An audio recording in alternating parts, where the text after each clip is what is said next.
কিছু আপোনাৰ নাই মই ইতিমধ্যে আপোনালোকে মোক যিখিনি কথা ক'লে ইয়াৰ পৰা মই এটা অনুমান কৰিছোঁ অনুসূচিত জাতি যুৱত্ব পৰিষদৰ কেইজনমান কৰ্মকৰ্তা কেইজন মানে কেন্দ্ৰীয় কমিটি 5জন বিষয়ববীয়া তেওঁলোকে যোৱাকালি ডিব্ৰুগড় প্ৰেছ ক্লাবত এখন প্ৰেছ মিট পাতি মোৰ বিৰুদ্ধে কিছুমান ভুৱা মনে সজা আৰু পৰিকল্পিতভাৱে অভিযোগ উত্থাপন কৰিছে আৰু তেওঁলোকে সংগঠনটোৰ মাজত বিশৃংখলতা আৰু বিভাজন আনিবৰ চেষ্টা কৰিছে এই কথাটো আপোনালোকৰ জৰিয়তে গম পালো এতিয়া কথা হ'ল যিকেইজন বিষয়ববীয়া বা যিকেইজন সদস্যই এই কামটো কৰিছে ইয়াৰ পূৰ্বে 2022 চনৰ মে মাহত ঠিক এনেদৰে এই কেইজন সদস্যই আমাৰ সংগঠনটো ভাঙিবৰ কাৰণে এটা চেষ্টা কৰিছিলে আৰু তেওঁলোকে সংগঠনটোৰ পৰা আঁতৰি গৈ এটা নতুন গোট সৃষ্টি কৰি কাম কাজ কৰিব বিচাৰিছিলে কিন্তু সময়ত তেতিয়া তেওঁলোকে ব্যৰ্থ হ'ল আকৌ 2023 চনত পুনৰ আমাৰ ওচৰলৈ উভতি আহিলে মোৰ নেতৃত্ব তেওঁলোকে স্বীকাৰ কৰি লৈছিলে আৰু মোৰ নেতৃত্বত তেওঁলোকে পুনৰ সংগঠন কৰিম বুলি তেওঁলোকে প্ৰতিশ্ৰুতিবদ্ধ কাম কাজ কৰি আছিলে আৰু এতিয়া পুনৰ তেওঁলোকে যোৱা কেইটা দিনত সংগঠন বিৰোধী কিছু কাম কাজ কৰিছিলে কাম কাজ কৰাৰ কাৰণে অহা 7 ছেপ্টেম্বৰ তাৰিখে দৰং জিলা কমিটিৰ উদ্যোগত মঙলদৈ চিপাঝাৰ এখন কেন্দ্ৰীয় সভাৰ আয়োজন কৰিছিলোঁ এই সভাত এইকেইজন সদস্যক তথ্য প্ৰমাণ সহ উপস্থিত থাকিবলৈ আমি তেওঁলোকক ইতিমধ্যে জাননী প্ৰেৰণ কৰিছিলোঁ কিন্তু তেওঁলোকে যিবোৰ অভিযোগ উত্থাপন কৰি আছিলে মনে সজা তেওঁলোকে সংগঠনটো বাৰম্বাৰ বিশৃংখল সৃষ্টি কৰিব যিবোৰ কাম কাজ কৰিছিলে এইবোৰ সন্দৰ্ভত তেওঁলোকৰ হাতত কোনো তথ্য পাতি নাছিলে যাৰ কাৰণে 7 ছেপ্টেম্বৰত তেওঁলোকে সভাখনলৈ আহি গোটেই অনুসূচিত জাতি যুৱত্ব পৰিষদৰ কেন্দ্ৰীয় কমিটিৰ সদস্যসকলৰ আগত বিষয়বোৰ উপস্থাপন কৰাৰ পৰিৱৰ্তে তেওঁলোকে অতি পলায়নবাদী এটা চৰিত্ৰ লৈ যোৱাকালি তেওঁলোকে চোৰৰ দৰে গৈ কোনো সভা সমিতি অনুষ্ঠিত হোৱা নাই এই আমাৰ কেন্দ্ৰীয় কমিটিৰ 5জন বিষয়ববীয়া আৰু 2জনমান তেওঁলোকৰ মানে আমাৰ সংগঠনৰ সতীৰ্থৰ লগত লৈ তেওঁলোকে ডিব্ৰুগড়ত প্ৰেছ মিট কৰিলে আৰু প্ৰেছ মিটখনত তেওঁলোকে মোৰ বিৰুদ্ধে বেছিকৈ কোৱা বুলি আপোনালোকে ক'লে এতিয়া কথা হ'ল তেওঁলোকে যিবোৰ অভিযোগ উত্থাপন কৰিছে এই অভিযোগবোৰ তেওঁলোকে তথ্য সহায় কৰিলে হ'ল সেইটো মোক ক'বলগীয়া আছে আৰু অসমৰ 3 কোটি জনসাধাৰণ আছে অসমবাসী ৰাইজ আছে সকলো কথা অসমবাসী ৰাইজে ভালদৰে জানে অসমবাসী ৰাইজৰ বিবেচনা আছে বিচাৰ আছে বুদ্ধি আছে ৰাইজৰ চিন্তা শক্তি আছে ৰাইজে জানে বিগত 20টা বছৰ অনুসূচিত জাতিৰ সংগ্ৰামসমূহত মই জড়িত হৈ আছো প্ৰত্যক্ষভাৱে সংগ্ৰাম কৰি আছো গতিকে এই সংগ্ৰামবিলাকক ভাঙিবৰ কাৰণে মাজে মাজে এনেকুৱা কিছুমান ধৰণ মানে ছদ্মবেশী কিছুমান মানুহ ওলায় আৰু এতিয়াও ঠিক আকৌ সেই পুনৰ 2022 চনৰ যিখন নাটক সেই একেখন নাটকে তেওঁলোকে সূচনা কৰিছে আৰু নিৰ্বিধ কিছুমান তেওঁলোকে কথা কৈছে গতিকে অহা 7 ছেপ্টেম্বৰত মঙলদৈত যিখন সভা হ'ব এই সভাত অনুসূচিত যুৱত্ব পৰিষদৰ গোটেই অসমৰ কৰ্মকৰ্তাসকল আহিব আপোনালোকে দেখিব হয় আপোনালোকৰ সংবাদ মাধ্যমৰ আগতে আমি গোটেই কথাখিনি প্ৰকাশ কৰিম সদনে প্ৰকাশ কৰিব গতিকে যিকেইজন সতীৰ্থ এতিয়া তেওঁলোক আৰু সতীৰ্থ নহয় প্ৰাক্তন সতীৰ্থ তেওঁলোকে যিবোৰ অভিযোগ কৰিছে এই অভিযোগবোৰ প্ৰথমতে ক'ত ক'ব লাগে তেওঁলোকে যদি সংগঠনৰ যদি নিয়মানুৱৰ্তিতা সংবিধানখনক যদি তেওঁ সন্মান জনা মানুহ হয় সদনত আহি কথাখিনি ক'ব লাগিছিলে সদনত আহি তেওঁলোকে কথা যেনেকৈ কোৱাৰ শক্তি সাহস তেওঁলোকৰ নাই গতিকে তেওঁলোকে পলাইছে চোৰৰ দৰে পলোৱা মানুহৰ প্ৰশ্ন উত্তৰ দিবলৈ আমি কিবা দৰকাৰ যায় বুলি নাভাবোঁ কিন্তু আপোনালোকে সাংবাদিক বন্ধুসকলে যিহেতুকে এই প্ৰশ্নটো সুধিছে গতিকে এটা কথাই মই আপোনালোকক সন্মান জনাই কওঁ যে যি মানুহে চোৰৰ দৰে পলাই গৈ পলায়নবাদী চৰিত্ৰ ৰূপায়ণ কৰি সাহসেৰে যুক্তি আৰু সদনৰ সন্মুখীন হ'ব নোৱাৰে সেই তেনেকুৱা ধৰণৰ সতীৰ্থৰ বিষয়বস্তু লাগি থকাৰ কাৰণে আমাৰ হাতত একেবাৰে সময় নাই অহা 7 ছেপ্টেম্বৰত আমাৰ মঙলদৈ চহৰত এখন সভা হ'ব এই সভাত গোটেই বিষয়বিলাক স্পষ্ট কৰি দিয়া হ'ব আৰু এটা কথা কৈছে যে আপোনালোকে কথাটো এনেকুৱা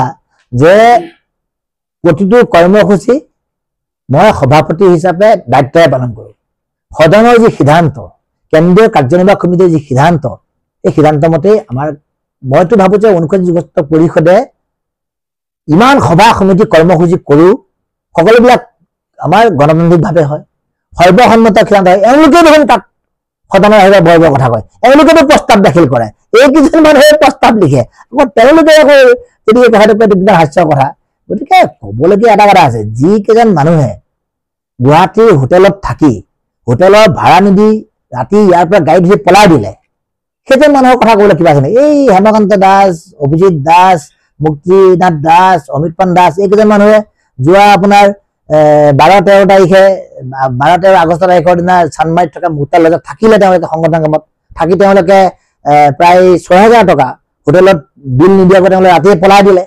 পলাই দিয়াৰ পিছত যোৱা 28 তাৰিখে মোক হোটেলৰ পৰা চিঠি দিছে, পুলিচ থানাত যাম বুলি তেওঁলোকে হোটেলৰ মানে কৰ্তৃপক্ষই সিদ্ধান্ত লৈছে। এই মুক্তা লজত স্পষ্ট লিখি দিছে এইখন যে আপোনালোকৰ অমুক অমুক মানুহকেইটাই হোটেলত থাকিলে আধাৰ কাৰ্ড দিলে, আধাৰ কাৰ্ড নম্বৰ পৰ্যন্ত দিছে, মোবাইল নম্বৰ পৰ্যন্ত দিছে। যোৱা 22 তাৰিখে 26 তাৰিখে তেওঁলোকে দুবাৰকৈ পইচা দিম বুলি তেওঁলোকে প্ৰতিশ্ৰুতি নাৰাখিলে, যাৰ কাৰণে 28 তাৰিখে মোক এখন পত্ৰ দিলে যে ব্যৱস্থা ল'ব লাগে। মই লগে লগে এইকেইজন ব্যক্তিক ক'লো যে 7 তাৰিখৰ মিটিঙত আহিবা, তোমালোকৰ হোটেলত পইচা দি পলাইছা। এখন হোটেলত থকাৰ পিছত হোটেলত মাছে মঙহে পানীয়ে দুনিয়ে খালো, খাই আকৌ পইচা নিদি ৰাতিয়ে বাছত সেই পলালো নিজৰ ঘৰলৈ।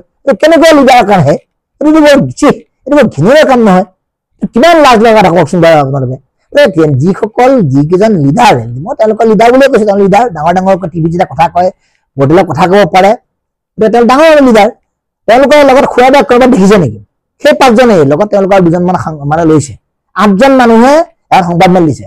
তেওঁলোকৰ বুকুত দম থকা হাতে তেওঁলোকৰ পিতৃ যদি এজনেই পিতৃ পৰিচয় থাকিলেহেঁতেন, মাকৰ গাখীৰ খাই ডাঙৰ হোৱা সন্তান হোৱাহেঁতেন, প্ৰকৃত অনুসূচিত তেওঁলোক হোৱাহেঁতেন, তেওঁলোকে মোৰ সন্মুখলৈ বা সদনৰ সন্মুখত আহিলেহেঁতেন।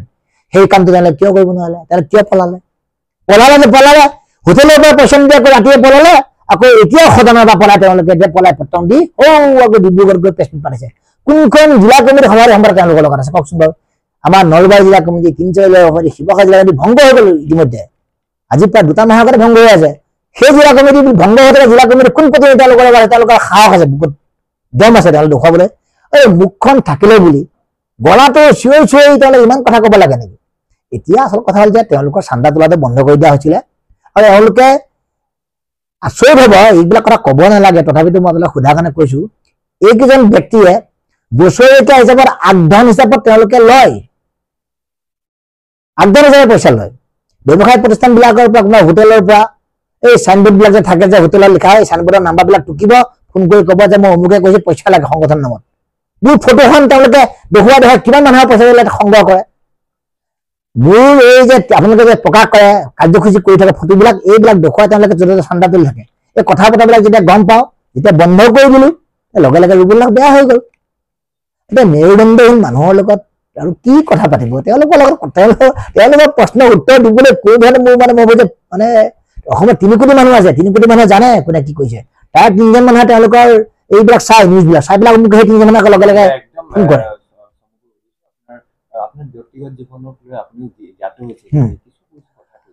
ব্যক্তিগত জীৱন চাওক, তেওঁলোকে ব্যক্তিগত জীৱনৰ কথা কৈছে যে মোৰ পৰিবাৰে গুগল পে কৰি দিয়ে। হয়, কথাটো সঁচা।